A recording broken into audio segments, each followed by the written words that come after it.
हमने आंखों से देखा है, इतने पैर में पूरे कीड़े ही कीड़े, मतलब रोमांच हो गया देख करके उनको। और वो मुस्कुरा के बात कर रहे थे, हमारे हाय हाय मच गई। यही हितधाम में थे, परिक्रमा में वो आ रहे थे, बीच बीच में वो चीख पड़ते थे राधे, तो उनकी चीख से ऐसा लग रहा था इनको पीड़ा है। तो बाहर निकले, रात्रि का समय था, एकांत, तो लगड़ा रहे थे, तो हमें लगा पैर में कोई चोट हो। जब पैर को देखा तो कीड़े ही कीड़े, हमारे तो एकदम शरीर कांप गया कि एक चींटी काटे तो ऐसा नहीं हो जाता, इतने कीड़े।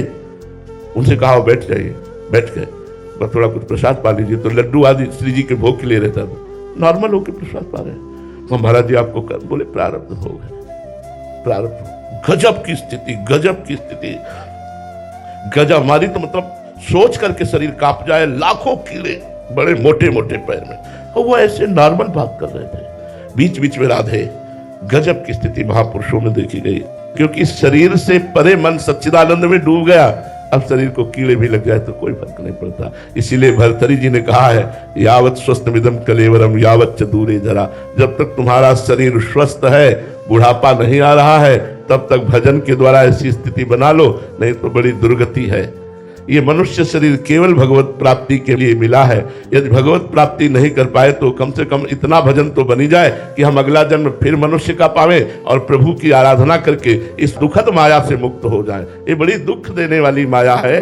पूरा जन्म प्लान ही प्लान करते हुए सबके बीत रहे हैं, ये बन गया, ये बना लूंगा, ये कमा लिया, ये कमा लूंगा, ये भोग लिया, ये भोग लूंगा, ये खा लिया, ये खा लूंगा, ये देख लिया, ये देख लूंगा, और मर जाते हैं, कुछ नहीं हाथ लगता। अगर राधा राधा राधा राधा राधा, अब सही कमाई, अब सही आपकी मंजिल है। अगर मर भी गए तो ये राधा नाम अगला जन्म तुम्हें फिर मनुष्य का दिलाएगा और भजन करने की योग्यता तुम में आएगी। ये बड़ा दुखमय संसार है भाई, बिना भजन के इस दुख से नहीं बच सकते, चाहे जो उपाय कर लो। ये दान पुण्य से दुख नहीं निपटने वाला, भजन से एक ऐसी स्थिति प्राप्त होती है कि शरीर यद्यपि दुख में है पर मन आनंद में है। ये समझे में नहीं आएगा कि शरीर दुख में है, मन आनंद में कैसे हो सकता है, क्योंकि मन आनंद सिंधु भगवान में है, शरीर में नहीं है।